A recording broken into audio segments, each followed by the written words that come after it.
introduce my plan to dismantle the deep state. There really is a plan. It is a far bigger plan than just the United States.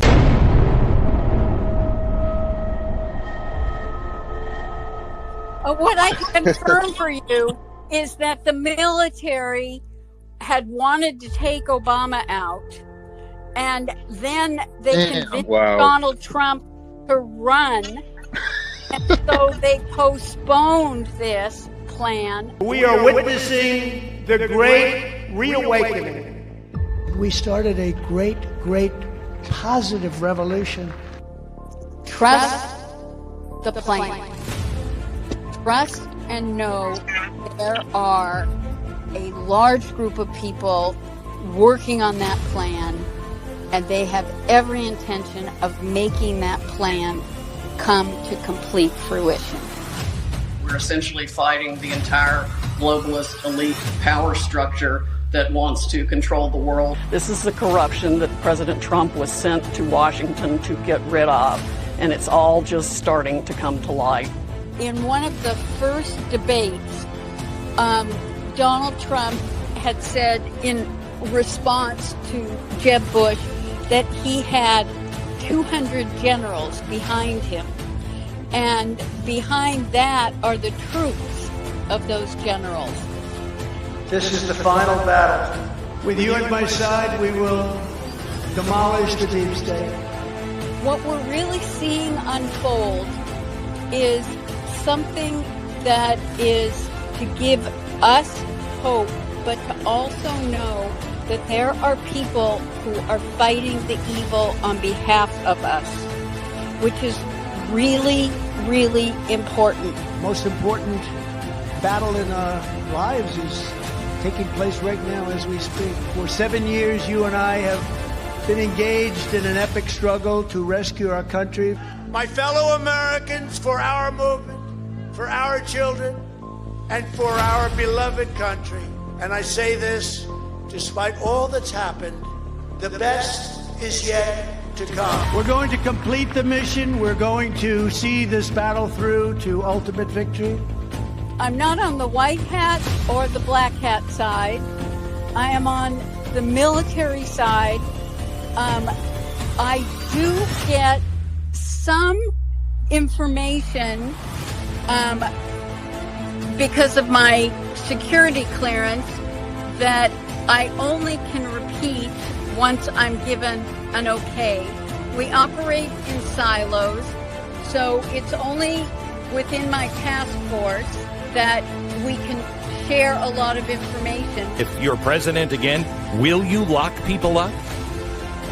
The answer is you have no choice because they're doing it to us. Guantanamo Bay, which by the way, we are keeping open. And we're going to load it up with some bad dudes, believe me, we're going to load it up. I've been told that, and it's the Navy that has the greatest credibility from the legal standpoint, in that there is a ship off of Israel, there is a ship in Asia, I think Japan, there is a ship in the Mediterranean where military tribunals are being conducted as we speak.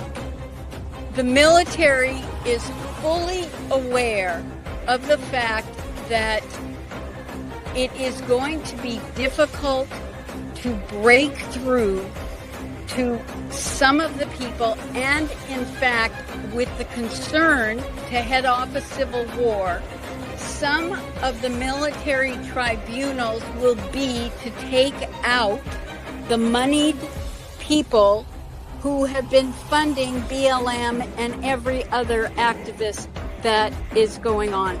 There is a very strong effort, and if you can cut the people off who recruit them and support the activists, we have a much better chance of, to use the word peaceful probably isn't the right word, but a better transition with less bumps on the road is the best way I can say that. Why does Biden have to, let's say, Executive Order 13848, why does he have to keep extending it? Well, he doesn't have to, but he does. So the question is, how come he's not fighting it or not extending them? Because he's not in charge. When you said that Biden is not in charge because of the U.S. being a bankrupt corporation, then who is in charge of running our republic? Well, but you're saying republic, and frankly, the military. Trump put them in charge, and he's our commander-in-chief. That's really what got my GB interview viral, because I was so excited that I could tell them finally that Biden is the legitimate president of a bankrupt corporation. What happened during our Civil War is we borrowed a lot of money from France. And the City of London, the bankers from England, came to our rescue. But the deal was that the U.S., they would create a corporation between the Vatican, the City of London and the Crown, and the U.S. The U.S. would be the military, the finance would be the City of London, and the bank would be the Vatican Bank. And we were locked into that for 151 years. That meant the bankers were going to be in control of our lives. Basically, the cabal that you hear reference to. There are 12 families that really control the finances all around the globe.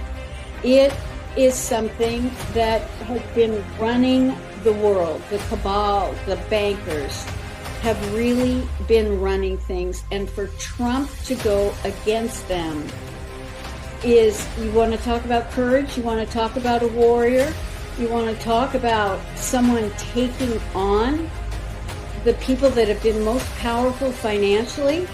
Technically, we never really got free of the King of England or the Queen of England, even though the City of London is, in essence, a country unto itself. The Vatican is a country unto itself, and the District of Columbia is not part of the United States.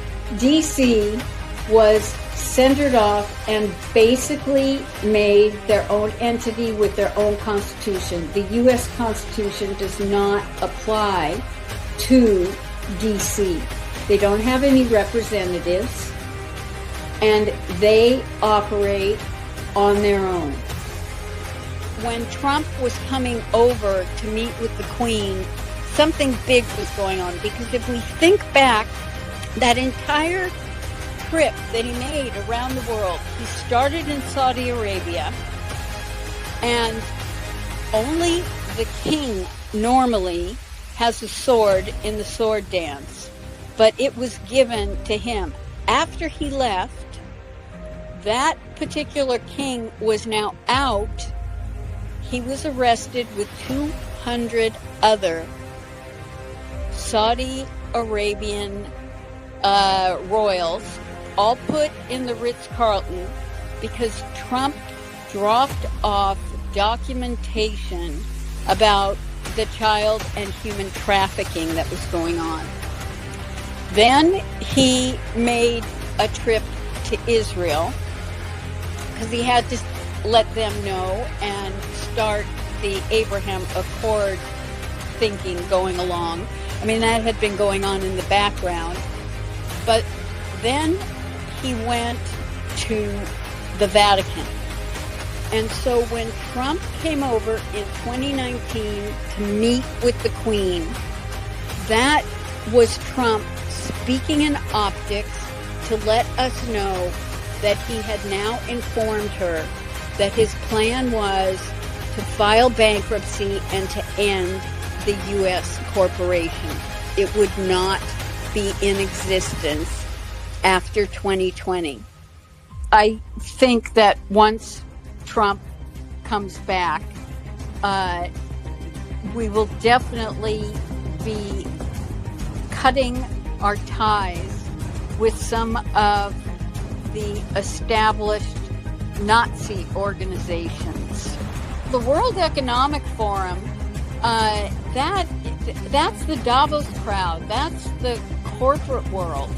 That is the cabal.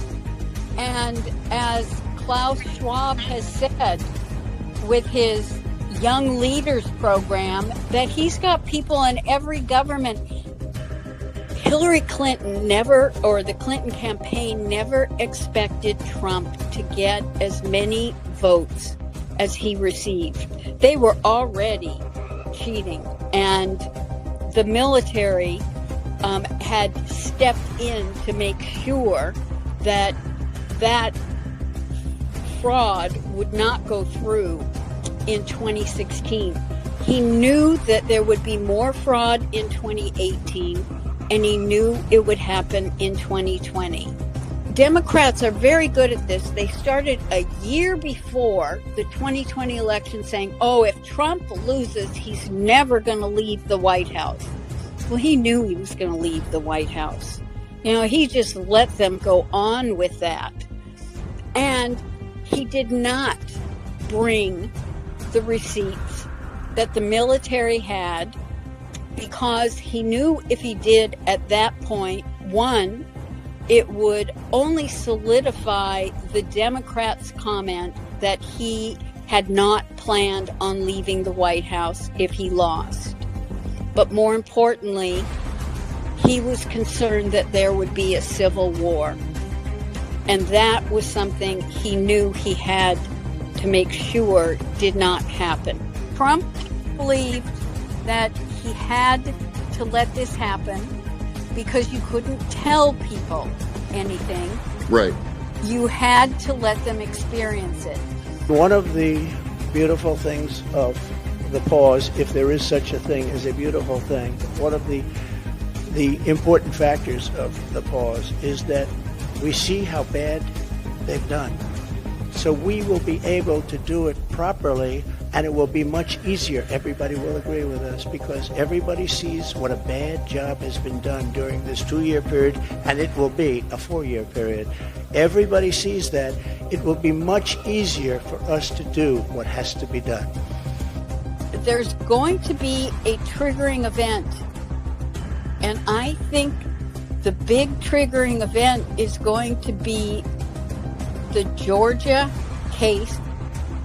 If the Los Angeles Times and the other so-called periodicals, if they get the voting information almost in real time, then you know the military has to be getting it. The legitimate ballots have watermarks. The illegitimate ballots did not have watermarks. I remember hearing that. The military knows they've got the goods, and those goods are going to be presented in the Georgia lawsuit against him. Wow. He's going to have a chance to show the receipts. It's not just the Democrat side, it's the Republican side as well. When this country is gone, the rest of the world would follow.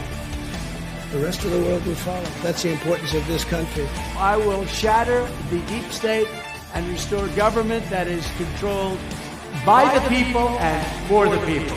Evidently, the Supreme Court separated the federal role of president and separated the commander-in-chief of the military. And because Congress did not respond to several of his executive orders and declaring a national emergency, he turned it over to the military. And one thing is really important to know. There are only about 7 people, and then you've got the generals in the military, but there are only 7 people who are not part of the military that really know what's going on. He transferred all communications from every division of the military to Space Force. Space Force is not about going to the moon or Mars or anything like that. That's right. It is about the cyber communication because, as he has said, he's a wartime president. We're at war. We're not at a kinetic war. Hopefully we won't be. But we are in an informational war. And that is what allowed him to file the national emergencies and turn things over to the military. If anyone listening is skeptical, great. Because if you're skeptical, it means your mind is open enough that you're going to go do your own research and you're going to come to your own conclusions, which will probably be very much in sync with a lot of what you've been hearing. One, get rid of your expectations and the fantasy in your mind of how you think this is going to play out, and pay attention to everything that is happening and just connect the dots. Our expectations is what caused our hopium depressions. We've got to let go of expectations. I know in the beginning, that's right. People were saying, oh, on this date, this is going to happen. Now, I do think when we were originally told around the inauguration that there would be arrests, I think that was very much a false flag. And it's, and the truthers that were broadcasting it were unaware of it at that time. Things will happen in God's time. They will not happen in our time. And so we all have a script in our heads of how we see this unfolding, and we have to give that up. It's much better to pay attention to the signs that we're getting. The American populace is facing an unconventional warfare scenario. This is information warfare.